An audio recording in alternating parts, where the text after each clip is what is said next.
Hello. I just wanted to share something that I just really realized, but I think I already knew.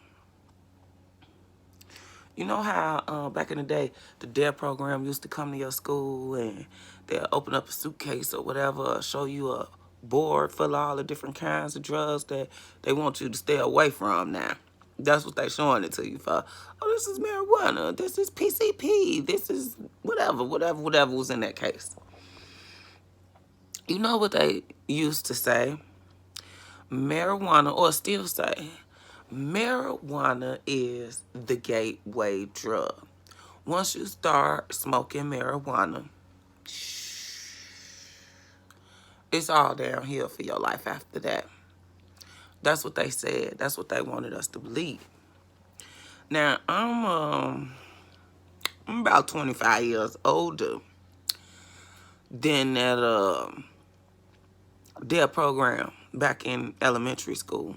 But they still trying to scare people, use that scare tactic that if your kids start smoking marijuana, if your kids start smoking cigarettes, gateway drug, they're going to go on to heroin, crack, cocaine, PCP, popping pills, lean, I don't know, name something, whatever you can name. Guess what? Is this thing gone? You know how they do in those videos. I do want to get y'all attention. Hello. It is not marijuana that is a gateway drug. No, that's not it. I know plenty of people who have smoked marijuana and was like, woo, this is not for me. Didn't touch it again. If they did, they did. But from what I know that they said, it wasn't for them. They didn't touch it again. But you know what they still do? Or you know what they do? They drink alcohol.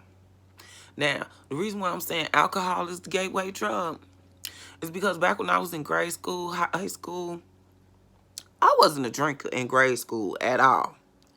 Now, it was the occasional get-togethers that the family would have, you know, the parties, the house parties, when you 10 and 9 and your mama tell you, get your tail in your bed. It's past your bedtime. And then they turn the radio on. I'll say, I'm ready to party. Woo! And get down. Ow! When you hear Marvin Gaye, okay, you knew your parents was having a living room get-together. But you better stay your butt in the bed. Anyway, it'd be a few times where you come out that bedroom and they be like, come here. Throw this in the garbage and give me another one. So I take that bottle to the garbage with that little swig in there at the bottom of that little bottle. You shake that bottle around. I used to turn that little bottle up and try to get them little drops of whatever they was drinking on. I done had me a little drink. You want me to throw that bottle away too? Now, funny, haha, I said all that to let you know that's the beginning. That is the gateway drug. Alcohol is the gateway drug. Fast forward, when I got to high school, I was not a drinker, was not a smoker. I smoked cigarettes towards the end. Smoked marijuana towards the end of high school. But drinks, people be like, well, beer was disgusting. Ew, who drinks beer? Like, you know how many people I knew, listen to what I said, knew, who didn't drink beer, didn't like beer? But eventually they grew to like it because they kept drinking it. Somebody kept offering it to them. They decided, I'm going to try this kind of beer. Oh, that's not bad. Now, that's their choice of beer if you're going to offer it to them. Oh, I don't drink Bud. I like Stella. Oh, I don't drink Heineken. I like Special Export. Okay?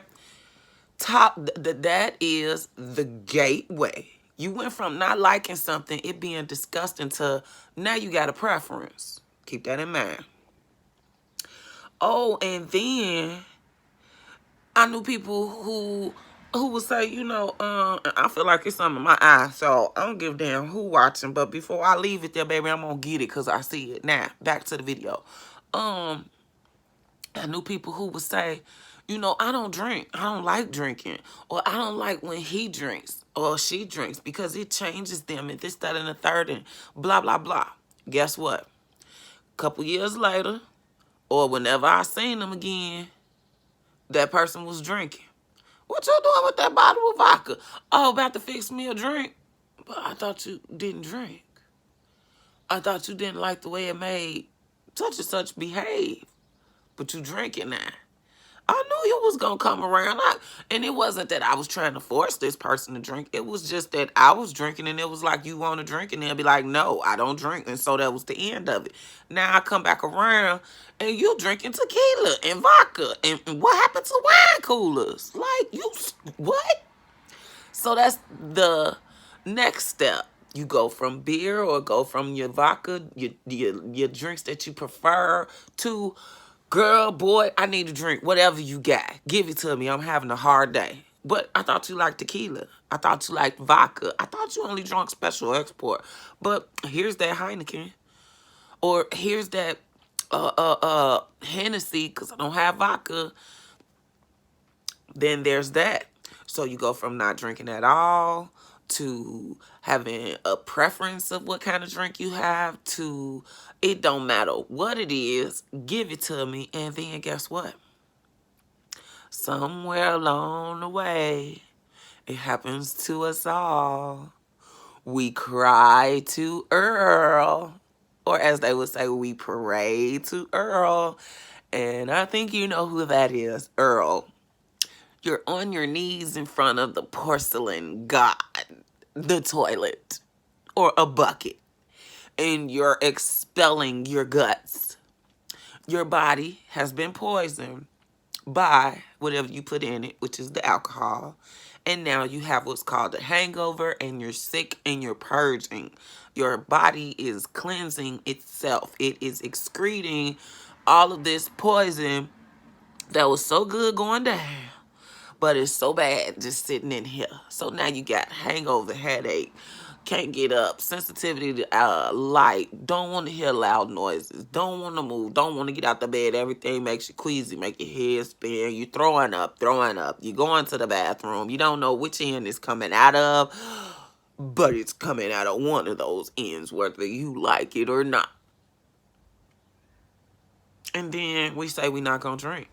Ever. Ever, ever. Ever again in life, because we don't want to feel like that. We felt like that was close to dying. But you know what we do? You know what all of us do. And I'm not going to say I'm not going to generalize, because I know damn well I'm telling the truth. We all said we will never drink again after experiencing a full-blown hangover. But yet we do again. Maybe we start off with a few drinks. Maybe we change the type of drink. But we do it again. And we do end up with a hangover. More than that one time. Who knows? Multiple times before some people really do hang it up. But a lot of us don't, and I said us, including me. Alcohol is a gateway drug. It's not cigarettes. It's not marijuana. It's not any of those things, because you have to go seek and find the right person to get that kind of stuff from, besides cigarettes. But you know where it doesn't matter where you located, you can get this. It don't matter what city, state, town, country, you can get this almost 24 hours a day. Alcohol. How many people have died because they said, oh, I'm straight, and got behind the wheel? Alcohol. And still, after they've almost killed themselves, get DUIs, get arrested, lose their job. Guess what they do? While they going through the DUI process, still drink.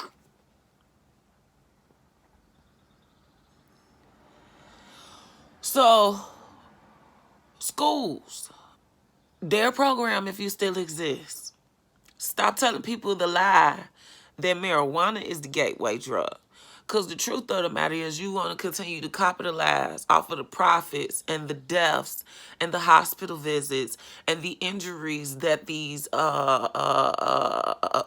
medical practitioners had to take care of, first responders, paramedics, all these different ailments that come along with, you know, cirrhosis of the liver, you know, all these different things that can happen to you from drinking too much liquor over a period of time. We killing ourselves, and they are not allowing us to do so. They're warning us. But that's also a form of population control. Just like hamburgers at McDonald's. They're good, but nobody told you to eat McDonald's every day. Of course you're going to get overweight. Of course you're going to get cardiac arrest, high blood pressure, diabetes, high cholesterol, because you shouldn't be eating McDonald's every day. Nor should you be drinking every day. And if that's what you're doing, because I'm raising my hand, I did it too. That's why I'm making this video. Watch kids. Because the last thing that's left when it comes to alcohol is developing a tolerance to it. That is why I'm making this public service announcement to stop the lies that marijuana is the gateway drug. It's not. It's not the beginning. Alcohol is the beginning. You know how many people I heard say, I can't drink alcohol no more? Why? Because I'm trying to quit smoking. I'm trying to figure out what the two got to do with each other. You quitting smoking, but you had to stop drinking alcohol. I let them keep talking. You know what they say? I'm so used to smoking when I drink that drinking isn't fulfilling enough anymore. I find myself drinking more and more and more and more and more because I really want to combine it with a cigarette. So that person just told me to avoid lighting up, they will drink until they can't drink no more. Basically making themselves sick to kick another habit. And that one is legal. Both of them are legal. But listen to what I'm telling you. The first thing that destroyed the households was alcohol. They did everything they could with prohibition. But then they realized the money that was in it. In my opinion, that was the first thing that started tearing down households. And I'm not going on no color thing. This ain't got nothing to do with being black or being white or in between, wherever you fall. When there was single family homes and all it took was one check to pay the bills. I'm sorry to say it that way, but it was the man that was doing that. He was the only one that could get the job, pay the bills. The woman stayed at home with the kids or was waiting on having kids, but she was at the house. But if he was taking his money going to the local bar with the boys and drinking it up before he got home to bring her the money so she could separate it for the bills, that wasn't just black families. That was white families too. So then the woman, after the war, because all the men went away, we started working. Okay, now we earning a living. We could hold it down there and take care of the kids. We was doing that while y'all was away at war. So when y'all brought y'all broken, excuse me for saying it this way, but that's what the history said. When y'all brought y'all broken asses back from the war, being exposed to everything that was out there, Vietnam, the women throwing themselves at you, trying to get pregnant to get you to take them back home to America, all these drugs that y'all was able to get your hands on and smoke on over there to, you know, clear your head of all the, you know, the spoils of war and how you had to shoot and kill a kid. When y'all came back over here with PTSD and women was still holding it down, holding the jobs, raising the kids, y'all was at the bars. Y'all was getting drunk. So women had to do what they had to do. They started putting y'all asses out and saying, I'm not going to be with your drunk ass no more. If that's what you want to do, you can get out and I'll hold it down. That it wasn't just black women. We were still having our things in between there too, but I'm speaking to the white community because their households got torn down too. They got split up too. Used to be man and woman inside their houses too.